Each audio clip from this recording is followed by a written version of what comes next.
In this video, you will learn how to close out your Adaptability Fund grant. When you were awarded your grant, you received a certain percentage of the grant you applied for, and now that you've completed the proposed work and the related expenditures, it's time for you to submit your receipts in order to get the remaining funds left on your grant. This is an example of a budget template that a restaurant submitted.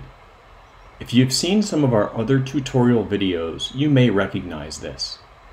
This restaurant, used as an example, submitted a grant application to modify their business to build partitions inside the restaurant, to construct an outdoor seating area, to purchase picnic tables for the outdoor area, and to do some web development work in order to enable online ordering.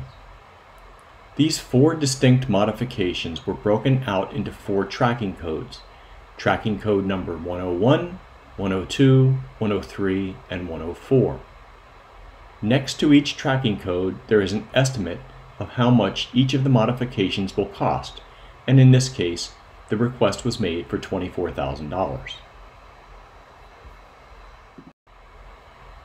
Now that the work has been completed and the expenditures or investments required to do the work have been made, the business will now have to submit receipts to prove that the work was done and paid for in order to request the remaining funds.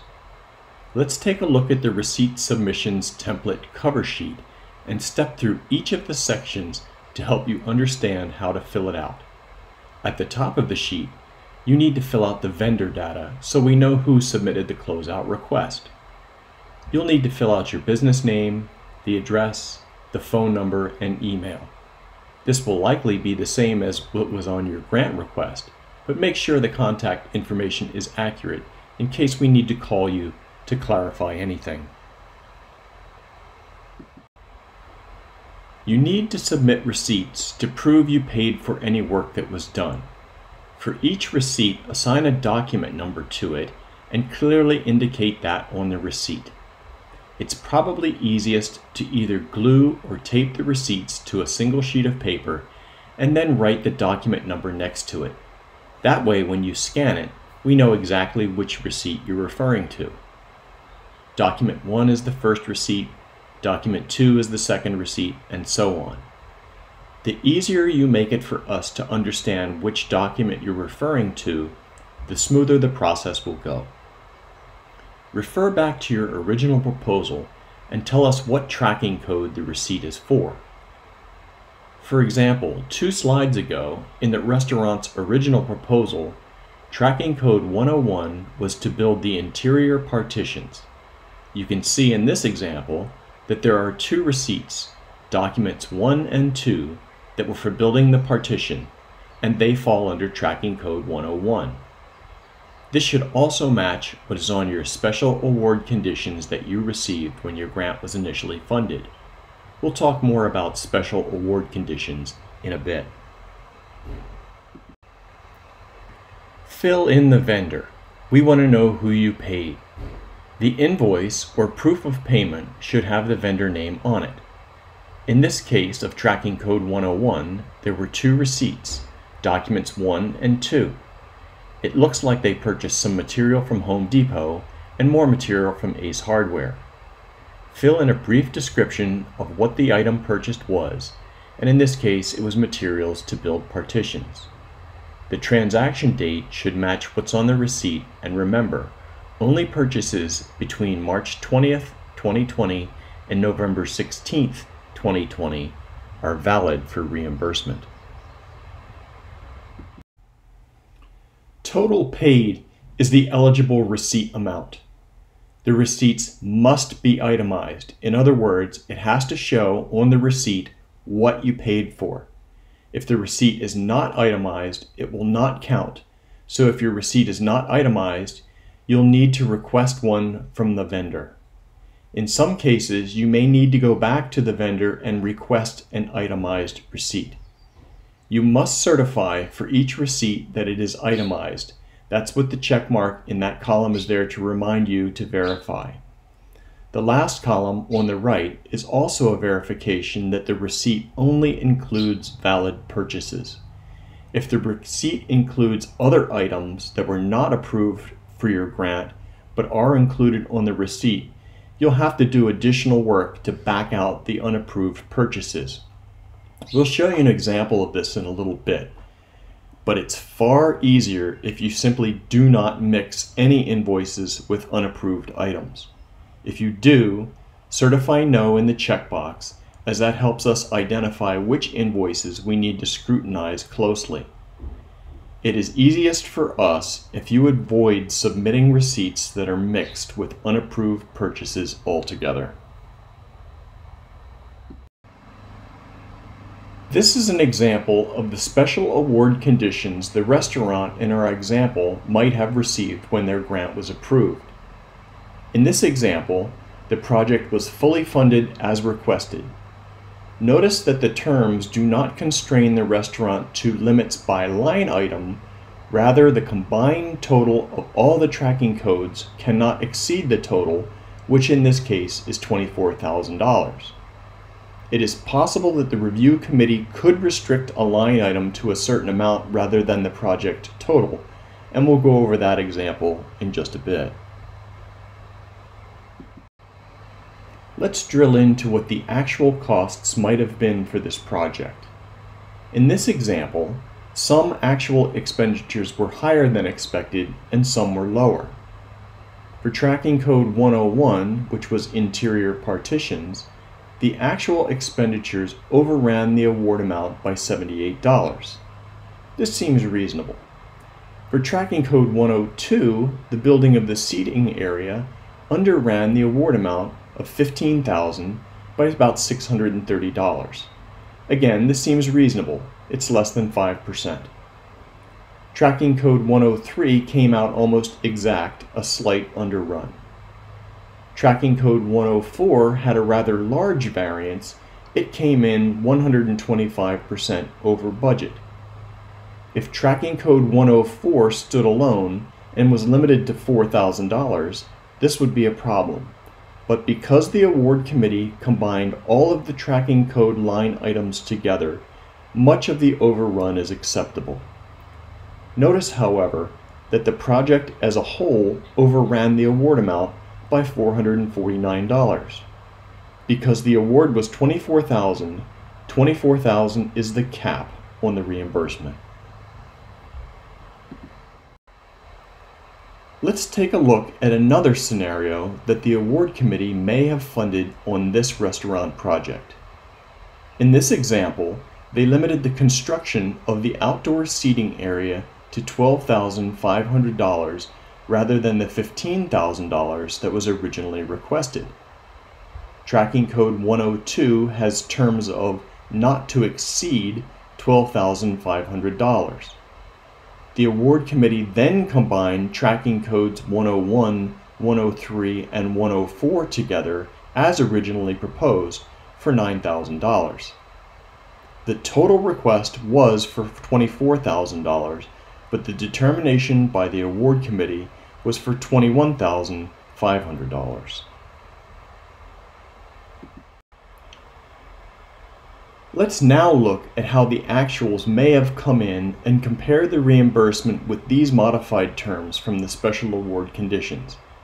In this case, the receipt for the construction of the deck came in at the same $14,370, but since that tracking code line item is limited to the award amount not to exceed $12,500, only $12,500 will be reimbursed on that line item.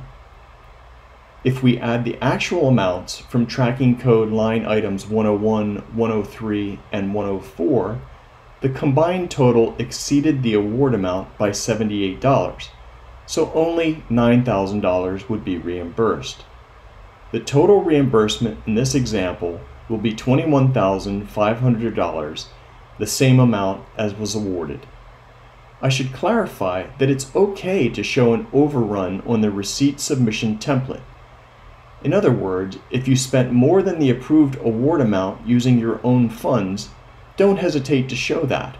What you don't want to do is to underrun and leave grant money on the table. Using the same special award conditions, let's take a look at a different situation. In this case, the total costs for tracking code line item 102 were actually only $10,000. So just the actual cost for tracking code 102 would be reimbursed, essentially leaving $2,500 on the table. The actuals for tracking code 101, 103, and 104 came in over the award amount at $9,700. So in this case, the reimbursement would only be up to the award amount of $9,000.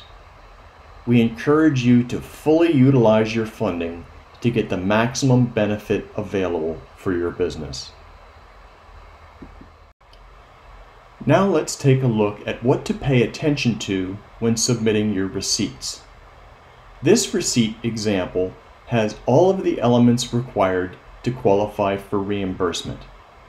The vendor is clearly identified. The receipt is itemized, which is something I mentioned earlier. Our accounting staff can easily identify what purchases were made. In this case, plywood, nails, and a nail gun. You'll notice that the invoice only contains approved items. No ineligible expenses are mixed in. The date is within established parameters, and that's between March 20th, 2020 and November 16th, 2020. The document number is clearly identified on the receipt. You can write it on the receipt if you'd like, or you can glue or tape the receipts to a sheet of paper and write the document number clearly next to it, which is what we would prefer. You are responsible for creating the document number. This is how we will know what receipt you're talking about on the receipt submissions template cover sheet. Here is the second receipt for material to build the interior partitions for tracking code 101, but as you can see, there were ineligible purchases made on this invoice. If this happens and we ask you not to mix ineligible items, you will have to back out the ineligible expense. In addition, you'll have to back out the tax paid on the ineligible item. Take your pen and line out the ineligible item. The other requirements on this receipt are okay. The vendor's identified, the receipt is itemized, the date falls in the correct range, and the document number is noted, in this case, document number 2.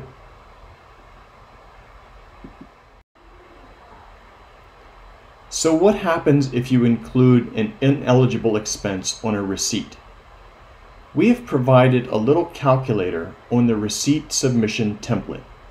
There is a tab at the bottom, and on the cover sheet instructions tab, there's a yellow box where you can plug in the eligible item subtotal, and it will calculate the reimbursable tax.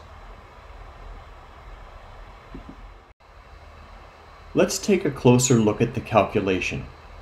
On this receipt, only the plexiglass and sandpaper are eligible expenditures. If I add the two together, but don't include the ineligible Cheetos, the subtotal is $481.24. I plug that number into the calculator we provided, and the eligible GET tax is $20.05. So the eligible total for the document 2 receipt is $501.29.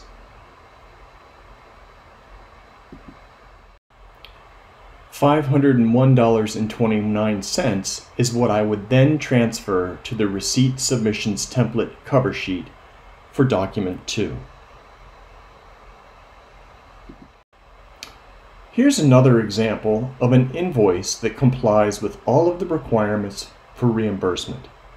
The vendor is identified, the invoice is itemized, the dates are within the valid range of March 20th, 2020 to November 16th, 2020, the document number 3 is clearly identified, and here's something that's very important.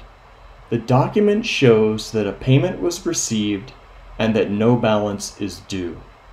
Other supporting documentation you can use for proof of payment of an invoice might also include a canceled check or a credit card statement showing the same exact amount was paid. Document 4 shows an example of a credit card transaction receipt that is not itemized. This will not be accepted. The receipt must show what was purchased, not just the amount. Most legitimate businesses will be able to provide you with an itemized receipt, but sometimes you might need to ask for one specifically. When you make a purchase, check the receipt before you leave the store to make sure it is itemized. Final warning that a non-itemized invoice or receipt will not be accepted for reimbursement. Document 5 is an example of a proposal, not an invoice. This will not be reimbursed unless you can show proof of payment. As we mentioned before, if you pair this proposal with a canceled check or credit card statement showing payment to this company, then that satisfies the requirement. But as a standalone, this is not satisfactory and will be rejected for reimbursement. Our final thoughts include the following. Don't mix receipts with ineligible items. It makes it harder for everyone to reconcile. Do not take photos of receipts and send a JPEG file. Adobe has a free converter to make a JPEG a PDF, and every receipt you submit should be in PDF format. JPEG files are too large and cause sizing issues. PDFs only, please. If you have a scanner, or even if you're using a cell phone camera, consider taping multiple receipts neatly to a page and clearly identify the document number you are associating with the receipt. The neater and more orderly your reporting, the easier it is on our limited staff. And remember, there are hundreds of businesses we are helping get through this. The easier you make it for us to reconcile, the more we can help everyone. Aloha.